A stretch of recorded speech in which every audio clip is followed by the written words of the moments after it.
시청자 여러분 안녕하십니까? 10월 24일 화요일 JCN 모닝 뉴스입니다. 울산 총인구가 88개월 만에 감소세를 멈췄습니다. 2015년 12월 이후 지속적인 감소세를 보이고 있는 울산 인구는 2016년 5월 딱 한 번 인구가 늘었었는데요. 이후 7년 4개월 만에 반전을 기록한 겁니다. 역시 외국인들의 지속적인 증가가 가장 큰 이유로 꼽힙니다. 전우수 기자가 보도합니다. 94개월째 이어지던 울산의 인구 감소세가 회복 기미를 보이고 있습니다.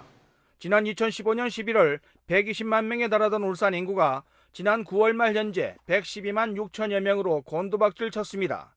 94개월 동안 7만 3,900여 명이 줄었습니다. 울적은 범서업 인구보다 많은 사람이 울산을 떠난 겁니다.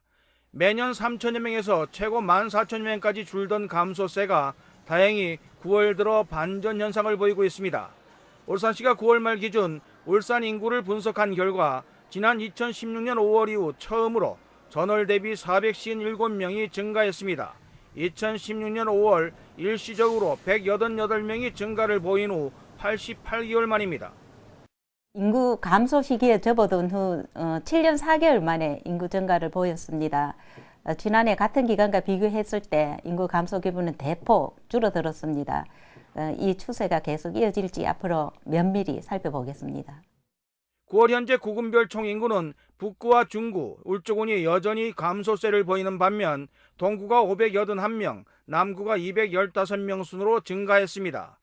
특히 동구는 조선 경기 호황으로 외국인 고용 인력이 늘어나면서 올해 3월 이후 지속적으로 인구 증가세가 이어지고 있습니다. 지난해부터 올해까지 울산에 유입된 외국인이 5천여 명에 달합니다. 이 같은 외국인 증가는 내국인 감소를 상쇄시키며 총인구 증가를 이끌고 있습니다. 이에 따라 올 들어 9월까지 울산 총인구 감소는 지난해 8,500여 명에 비해 크게 줄어든 2,300여 명에 그치는 등 회복의 기미를 보이고 있습니다. 더욱 반가운 것은 내국인들의 순유출도 함께 줄고 있는 겁니다. 전월 700여 명에 달했던 순유출 인구가 200여 명으로 65%가량 감소했습니다. 이번 인구 증가 현상이 바닥을 찍고 상승세를 타는 전기가 될지 아니면 일시적 현상으로 끝이 날지 주목됩니다. JCN 뉴스 전우수입니다. 윤석열 대통령의 사우디아라비아 정상회담에서 울산 기업들과 관련된 성과가 잇따르고 있습니다. 현대자동차의 경우 사우디 현지에 연 5만 대 생산 규모의 자동차 조립 공장을 설립하기로 계약했으며 HD 한국조선해양은 사우디 국영업체인 아람코와 함께 사우디 최대 규모의 합작 조선소와 선박 엔진 공장을 건설하고 있습니다. 또 아람코는 530만 배럴 규모의 원유를 오는 2028년까지 한국석유공사 울산 비축단지에 저장하고 한국은 석유 수급 비상 시에 우선 구매할 수 있는 권리와 함께 기지 대여 수입도 보장받게 됩니다. 삼성 SDI와 현대자동차가 전기차 배터리 공급 계약을 체결했습니다. 삼성 SDI는 오는 2026년부터 2032년까지 7년간 현대자동차의 차세대 유럽형 전기차에 들어갈 배터리를 공급한다고 밝혔습니다. 삼성 SDI와 현대자동차가 전기차 배터리 분야에서 공급 계약을 맺은 것은 이번이 처음으로 삼성 SDI는 현대자동차에 개발 중인 6세대 각형 배터리인 P6를 공급하게 됩니다. 국민의힘 박성민 국회의원은 어제 대구시청 산격청사에서 열린 대구시 국정감사에서 맑은 물 나눔과 상생 발전에 관한 협정 파기로 울산 등 타 지역이 물 문제를 겪게 됐다며 해결 방안 마련을 촉구했습니다. 맑은 물 나눔과 상생 발전에 관한 협정은 대구시가 구미공단 상류에 있는 구미 해평 취수장으로부터 매년 물 30만 톤을 공급받고 구미시는 환경부로부터 100억 원의 상생지원금을 지원받는 협정입니다. 박 의원은 홍준표 시장 취임 한 달 만에 구미시와 대구시의 상생협정을 파기해 물 부족분을 운문댐에서 공급받기로 한 사업이 중단됐다고 지적하고 홍 시장의 구미시 설득을 촉구했습니다. 정부가 국립대병원의 역량을 끌어올리기 위해 필수 의료 혁신 전략을 발표한 것과 관련해 울산과기원에 의과대학을 설립해야 한다는 주장이 제기됐습니다. 더불어민주당 울산시당은 어제 실회 프레스센터에서 기자회견을 갖고 전국의 주요 대학들이 의대 신설을 요구하고 있는 상황에서 울산시는 적극적인 움직임이 보이지 않고 있다고 지적하고 울산대병원의 독점을 막고 시민의 의료 선택권 확대를 위해 유니스트의 의대를 유치해야 한다고 주장했습니다. 이선호 시당위원장은 만약 다른 시도가 의대를 유치하고 울산이 신청조차 하지 못해 선택받을 기회를 놓쳐서는 안 된다고 강조했습니다. 민주당 울산시당이 유니스트의 의과대학을 설립해야 한다는 주장과 함께 울산대 의대를 비판한 데 대해 울산대학교가 의과대 학장 명의로 반박하는 입장을 발표했습니다. 울산대 김승우 의과대 학장은 민주당 울산시당이 기자회견에서 울산대학교 의대가 교육부의 시정조치를 충실히 이행하지 않고 있고 울산의 열악한 의료 환경에 울산의대에 있다는 논리는 받아들일 수 없다고 밝히고 의대 신설 논의와 함께 병원과 의사 수급에 대한 구체적인 계획이 필수적이라고 주장했습니다. 충남 서산 한우 농장을 시작으로 럼피 스킨병 확진 농가가 빠르게 늘고 있습니다. 의심 신고도 잇따르면서 전국 축산 농가에 비상이 걸렸는데 울산도 5일장마다 열리던 가축 시장이 폐쇄됐습니다. 구현희 기자입니다. 럼피 스킨병이 확진된 경기도의 한 축산 농가. 일대 출입이 금지된 가운데 방역 차량이 빠르게 움직입니다. 땅을 파는 굴착기가 축사로 들어가고 가림막이 설치됩니다. 지난 20일 국내에서 처음으로 소 럼피 스킨병이 확인된 이후 확진 사례가 잇따르고 있습니다. 추가 확산 우려가 커지면서 전국 축산 농가에도 비상이 걸렸습니다. 1,600개 축산 농가에서 3만 7천여 마리의 한우를 키우고 있는 울산도 확산을 막기 위한 대응에 나섰습니다. 럼피 스킨병 확산 우려에 2일과 7일 5일장에 열리던 이곳 가축 시장도 폐쇄됐습니다. 공기로 감염되는 구제역과 달리 럼피 스킨병은 주로 모기 등을 통해 전파됩니다.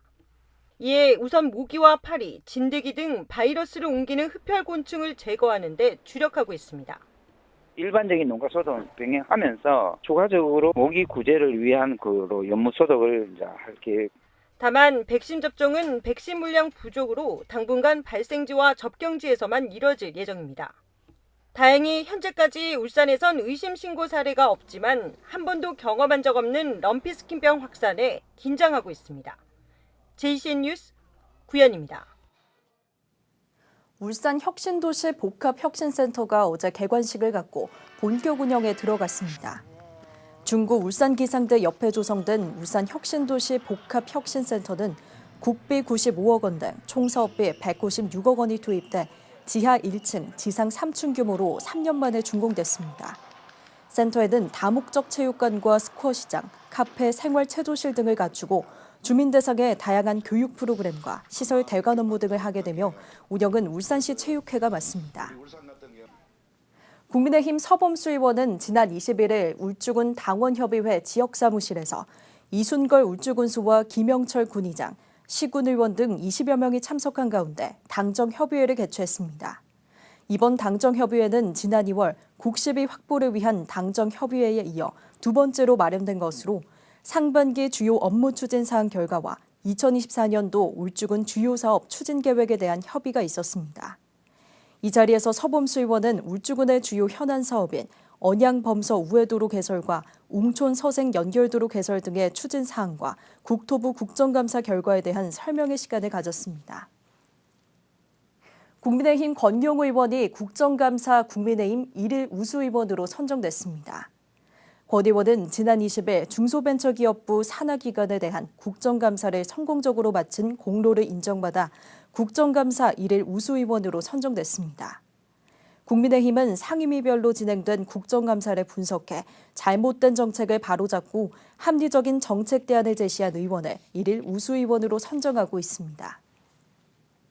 울산의 지난달 무역 수지가 15억 달러 흑자를 기록해 2014년 10월부터 108개월 연속 흑자를 보이고 있습니다. 울산세관의 수출입 동향에 따르면 울산의 지난달 수출액은 78억 5천만 달러였으며 수입액은 63억 5천만 달러로 15억 달러 흑자를 기록했습니다. 수출은 자동차와 선박의 실적 증가로 지난해 같은 달에 비해 4.6% 증가한 반면 수입은 원유의 수입 단가 하락과 물량 감소로 9.5% 감소했습니다. 울산 지역 금융기관의 총 수신액이 예금은행, 비은행 금융기관 모두 증가로 전환했습니다. 한국은행이 발표한 올해 8월 중 울산 지역 금융기관 여수신 동향에 따르면 예금은행의 수신액은 정기예금과 기업 자유예금을 중심으로 증가했습니다. 또 비은행 금융기관 수신액도 새마을금고 감소폭이 줄어들면서 증가세로 전환해 전월 대비 총 4,157억 원이 증가한 것으로 집계됐습니다. 반면 여신액은 새마을금고 등을 중심으로 감소로 전환되면서 전월 대비 2,232억 원이 줄어들었습니다. 며칠 전 40대 엄마와 두 아들이 집에서 숨진 채 발견된 사건 전해드렸었는데요. 40대 A 씨는 개인 회생을 진행 중이었고 빌라의 관리비 일명 반비를 9달째 미납하고 있었지만 긴급 지원 대상에 포함되지 않은 것으로 나타나 안타까움을 더하고 있습니다. 박영훈 기자가 보도합니다. 지난 20일 오전 10시 55분쯤 남구의 한 빌라에서 40대 엄마와 10대 아들 2명이 숨진 채 발견됐습니다. 학생이 이틀간 학교에 나오지 않고 부모와도 연락이 안 된다는 신고가 들어온 직후였습니다. 현장에선 착화탄, 일명 번개탄이 발견됐는데 40대 A씨가 개인회생을 진행 중이었던 걸로 전해져 생활고로 인한 극단적 선택으로 추정되고 있습니다. A씨는 매달 100여만 원의 소득과 함께 모두 60만 원가량의 한부모 가정 지원 등을 받고 있었지만 가족의 생계를 책임지면서 빚까지 갚아나가기엔 역부족이었던 것으로 보입니다. A씨 가족이 극단적 선택을 시도하기 직전 행정복지센터와 교육청에선 각각 민간기업 후원금과 장학금 명목으로 매달 30만 원가량을 지원하기로 했습니다. 하지만 이런 지원에도 관리비 6만 원을 9달 동안 밀릴 만큼 A씨는 생활고에 시달렸던 것으로 나타났습니다. 9월이 됐는데 반피가 안 들어와. 그래서 다시 이제 내가 전화를 했죠.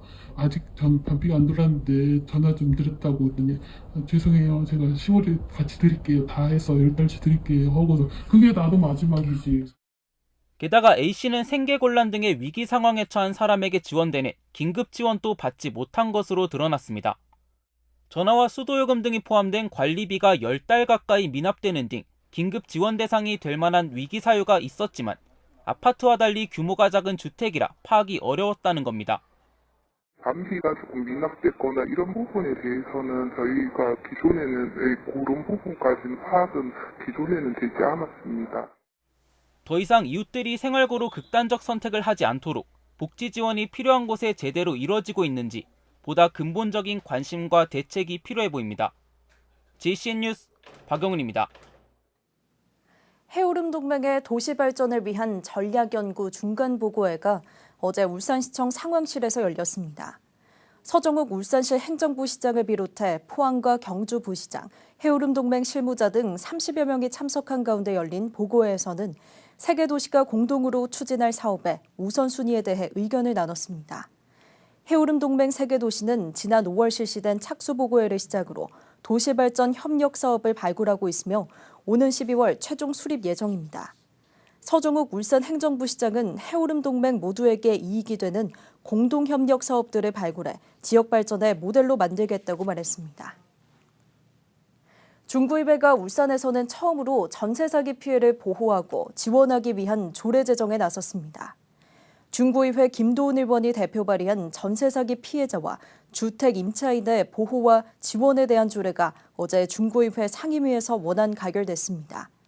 이번 조례는 전세 사기 피해 회복 지원 계획 마련과 피해 실태 조사 등 구청장의 책무와 공인중개사의 의무를 규정하고 있습니다. 조례는 오는 25일 임시회 본회의에서 최종 의결을 거친 뒤 공표될 예정입니다. 울산시 교육청이 장애인 등 사회적 약자들의 접근성을 높이기 위해 청사 대강당에 새 단장을 마쳤습니다. 교육청은 지난 2004년 지어진 대강당이 노후화됨에 따라 지난 7월 공사에 들어가 바닥재와 흡음재, 관람석 의자 605석 등을 모두 교체 완료했습니다. 특히 장애인석은 2배 이상 늘리고 휠체어가 출입할 수 있도록 지하 2층 대강당 입구에 완만한 경사로를 설치해 장애인들이 이동에 불편함이 없도록 개선했습니다. 숙련된 외국인 근로자에게 장기 비자를 받을 수 있도록 하는 숙련기능 인력 제도에 대한 중소기업의 인식이 현저히 낮아 홍보가 필요한 것으로 나타났습니다. 중소기업 중앙회가 실시한 외국 인력 활용도 조사 결과 중소기업 10곳 중 8곳은 숙련 기능 인력 제도에 대해 모른다고 답했으며 알고 있더라도 실제 활용한 기업은 10곳 중 3곳에 불과했습니다. 특히 울산 지역의 경우 외국인 근로자가 늘어나고 있어 숙련 기능 인력의 장기 비자 제도에 대한 적극적인 홍보 대책이 필요한 것으로 지적됐습니다. JCN 모닝뉴스를 마칩니다. 함께해 주신 여러분 고맙습니다.